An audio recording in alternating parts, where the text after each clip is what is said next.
Hey guys, welcome back to my channel. This is Priya Chauhan here and I hope you all are very well. So आज की इस video में जो है हम बात करने वाले हैं शिन पेन के बारे में, बिकॉज अक्सर मेरी कई सारी वीडियोस पे जो है शिन पेन के लिए एक कमेंट तो मैं ज़रूर देखती हूँ। इसके लिए जो है गाइज मैं आपको इसलिए इतने टाइम से नहीं बता रही थी बिकॉज मैंने खुद से एक्सपीरियंस नहीं किया है शिन पेन किस तरह से होता है और इसके लिए क्या फिर मैं आपको क्योर दूँ, और वही चीज़ें मैं आपको सजेस्ट करती हूँ जो चीज़ें मैंने खुद की हुई हैं। तो गाइज अब इसके लिए कमेंट में ही जो है मेरे एक सब्सक्राइबर हैं जिन्होंने मुझे ये बताया प्रॉपरली कि किस तरह से जो है शिन पेन के कॉजेज़ क्या क्या हैं और क्यों ये हो रहा है, और ये उन्होंने खुद फेस किया हुआ है। तो उन्हीं के जो है ये सजेशंस हैं वो मैं आपसे शेयर कर रही हूँ।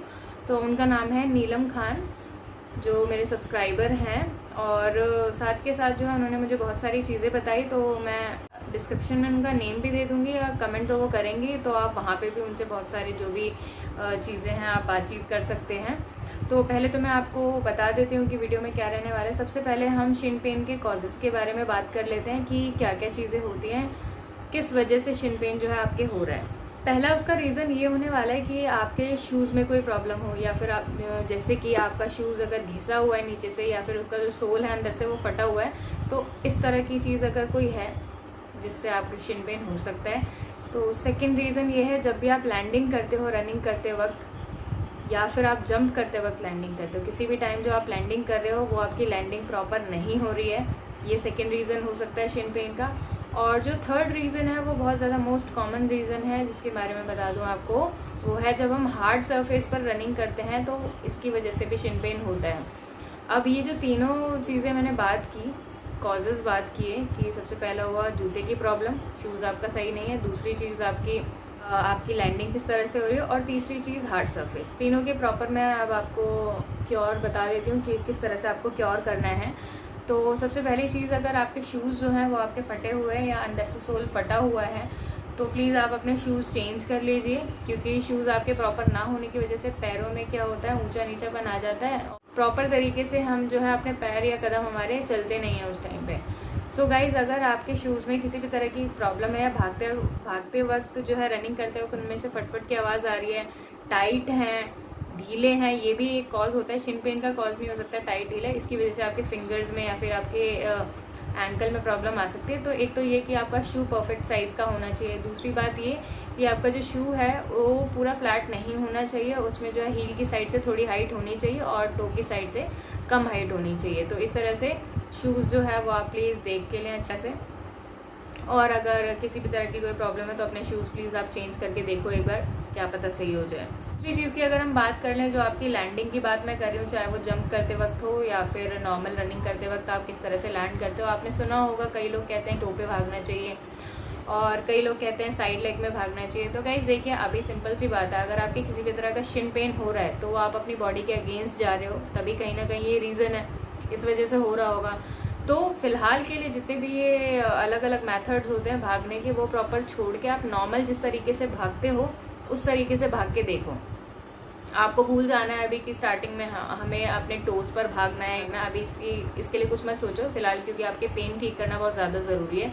ये सारी चीज़ें कि आपको किस तरह से भागना है, ये आपके बाद की बात होती है जब आप पूरी तरह से ठीक हो, और उसके बाद आपकी टाइमिंग स्पीड कैसे कम करें। तो फ़िलहाल आपको अपने पेन पर काम करना है, तो आप नॉर्मल अपना रनिंग करो, इस तरह का प्रेशर मत डालो किसी भी तरह का।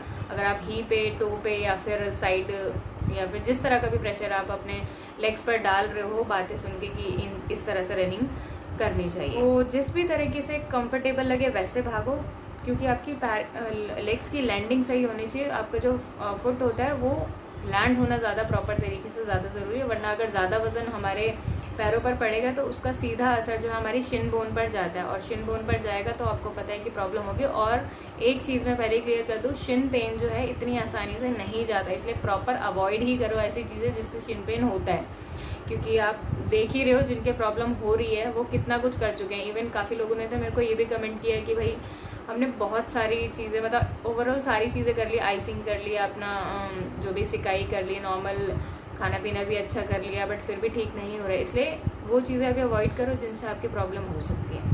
थर्ड का रीज़न मैं बता दूँ, हार्ड सरफेस पर जब आप रनिंग करते हो तो क्या होता है। तो गाइस, जब हार्ड सरफेस पर आप रनिंग करते हो तो उस टाइम प्रॉब्लम ये आती है कि जब आप भाग रहे होते हो तो आप जिस हिसाब से स्पीड पकड़ते हो, आपका पैर हवा में जाता है और हवा से जब ज़मीन पे लैंड करता है तो 2-4 गुना ज़्यादा वो वज़न का सारा प्रेशर जो है बढ़ता हुआ आपके सीधा पैरों पर पड़ता है। और इससे होता क्या है कि आपकी जो बोन्स हैं, अब चाहे वो शिन बोन ही हो या एंकल के आसपास की बोन हो, वहाँ पे भी थोड़ा सा प्रॉब्लम आ जाती है। इस वजह से अवॉइड करें, जिस तरह के सरफेस पर आप पहले भाग रहे थे उसी तरह भागो। लास्ट टाइम पे किसी भी तरह को कोई चेंज मत करो अपनी प्रैक्टिस में।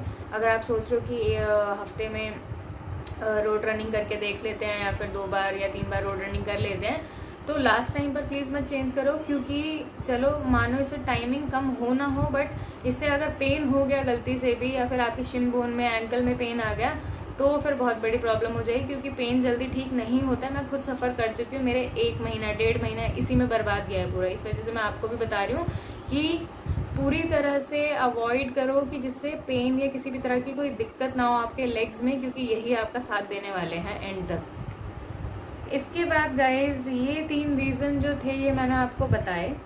अभी यहाँ पे मैंने अवॉइड करने वाली चीज़ें तो आपको बताई, अब प्रॉपर चीज़ें बता देती हूँ क्या क्या चीज़ें आप कर सकते हो शिन पेन को ठीक करने के लिए। तो गाइस सबसे पहली चीज़ तो ये कि शिन पेन को ठीक करने के लिए जो है आप आइसिंग कर सकते हो। देखिए आइसिंग बहुत ज़्यादा कॉमन और बहुत ज़्यादा जाना माना तरीका है शिन पेन को ठीक करने के लिए, क्योंकि बहुत सारी चीज़ें हम करते हैं उनसे शिन पेन जो है नहीं ठीक हो पाता। तो गाइज़ आपको करना क्या है, आपको अच्छी खासी मोटी बर्फ़ का टुकड़ा, ये नहीं कि जो आप आइस क्यूब्स डालते हो उस तरह की बर्फ़ आपको नहीं लेनी। एक अच्छा खासा कटोरी में आप जमा लो बर्फ़ जो है और उसको लेकर निकाल कर किसी कपड़े में हल्का सा लपेट कर, क्योंकि डायरेक्ट पकड़ोगे तो आपके भी हाथ से गिरेगा वो बार बार, तो किसी कपड़े में लपेट कर या किसी पॉलीथीन में लपेट कर उससे अच्छे से सिकाई करो अपने लेग्स में, अपनी शिन बोन पे सिकाई करो और आधे घंटे तक करो। और पूरे दिन में 3 बार जो है आप सिकाई कम से कम किया करो आधे आधे घंटे के लिए। और इसके अलावा एक और चीज़ बता सकती हूँ जिसको आइस बाथ बोला जाता है। जिनके लिए पॉसिबल है वो आइस बाथ ले सकते हैं, नहीं तो आप क्या कर सकते हो, एक बकेट में बर्फ़ डाल और उसमें पानी फिल कर दो, आधा बाल्टी कम से कम, जितने में आपका पैर अच्छे से शिन बोन आपकी डूब जाए जितने में, तो उतना आप पानी भर लो। और पानी आपका चिल्ड होना चाहिए, पहले क्लियर कर देती हूँ, ये नहीं कि नॉर्मल ठंडा जैसे हम पीने लायक वो करते हैं उतना नहीं, उससे थोड़ा सा ज़्यादा होना चाहिए आपका, ताकि आपके पैरों की अच्छे से सिकाई हो सके। गर्म पानी से इसलिए नहीं बोला जा रहा, अभी गर्मी भी बहुत ज़्यादा है तो आप गर्म पानी में ज़्यादा देर तक सिकाई कर भी नहीं पाओगे, इसलिए आपको जो है ठंडे पानी में सिकाई करने के लिए बोला जा रहा है। और इसके अलावा उन्होंने मेरे को एक और चीज़ बताई, एक ऑयल था जिससे मसाज करने के लिए, उस ऑयल का नाम मैं आपको बता देती हूँ। देव नारायण नाम है उस ऑयल का। आप इससे जो है मसाज कीजिए और मसाज करने के बाद किसी भी कपड़े से पूरा कवर कर लीजिए, ढक लीजिए, ताकि वो उसको गर्माहट मिलती रहे और इसी से जो है आपका जो है शिन पेन ठीक हो पाएगा। इसके अलावा गाइज़ मैं आपको एक चीज़ एंकल पेन के लिए भी कुछ चीज़ें बता देती हूँ। और एंकल पेन के लिए ये तो मेरा खैर अपना सजेशन है, क्योंकि मेरे तो बहुत बार हुआ एंकल पेन और जितनी बार हुआ उतनी बार मैंने यही चीज़ें की है जिससे मेरे को ठीक हुआ है। मेरा ठीक हुआ था एंकल पेन। हो सके तो मैं कम्युनिटी में भी एक पिक डाल दूँगी एंकल पेन किस तरह से मैंने क्या चीज़ें लगाई थी। तो गाइज़ मैं क्या करती थी, रात को जो है मेरी मम्मी सरसों तेल में चूना और हल्दी जो है वो गर्म करके और उसके बाद वही मेरे एंकल पे लगाती थी जहाँ पे भी मेरे पेन हो रहा है। और उसके बाद जो है मैं उसको एक कपड़े से कवर कर लेती थी, किसी भी कॉटन के क्लोथ से पूरा, ताकि वो गर्म पट्टी में ना लगे। इस वजह से मैं कॉटन के कपड़े में पहले कवर करती थी, उसके बाद ऊपर से गर्म पट्टी बांधती थी और वही बांध के रात में सोती थी। और रात में पूरे टाइम तक वही बांध के मैं छोड़ देती थी। तो यही मैं 2-3 दिन करती थी, उसके बाद मुझे काफ़ी आराम मिलता था। हालांकि जब फर्स्ट टाइम मेरा एंकल पेन सही हुआ था तो इसी से हुआ था। तो आप ये करके देख सकते हो, अगर आपको भी बेनिफिट होगा तो फिर क्या जाता है इसमें। तो और इसके साथ साथ गाइस खाने में भी मैं बता दूं, जब भी आपकी किसी तरह का पेन है इसका मतलब आपकी बॉडी जो है कहीं ना कहीं वीक तो है, इतना तो समझ जाओ। तो खाने पीने में पूरा ध्यान दो अपना। जब जितनी भी आपकी प्रैक्टिस चल रही है इस दौरान आपको एटलीस्ट रात में सोते वक्त हल्दी वाला दूध तो लेना ही चाहिए, क्योंकि बहुत ज़्यादा हील करता है आपकी बॉडी को। और रात के टाइम पे जो है काफ़ी ज़्यादा टाइम भी मिल जाता है दूध को पचने के लिए और पूरी बॉडी में अच्छे से सप्लाई कर देता है सारे न्यूट्रिएंट्स। तो इस वजह से जो है रात में हल्दी वाला दूध पीकर ज़रूर सोएं। और मतलब पूरे दिन में 2 टाइम ज़रूर दूध पियो आप। एक सुबह ब्रेकफास्ट के टाइम पे 1 गिलास ले लो और रात के टाइम पे 1 गिलास हल्दी वाला दूध लो। और इसके अलावा बाकी जो भी अच्छा खाते पीते हो आप वो सब खाते पीते रहो, सब कुछ ठीक हो जाएगा। आशा करती हूँ कि आपको ये वीडियो बहुत ज़्यादा अच्छी लगी होगी। अच्छी नहीं भी लगी होगी तो आप बता देना, जो भी है करके देखो एक बार ट्राई। और आप उनसे जो है कमेंट्स में जो भी है कांटेक्ट कर सकते हो। तो जैसा भी लगे आप बता देना, क्योर हो जाए तो भी बताना, ना हो तो भी बता देना। Thank you so much for watching this video and giving your time.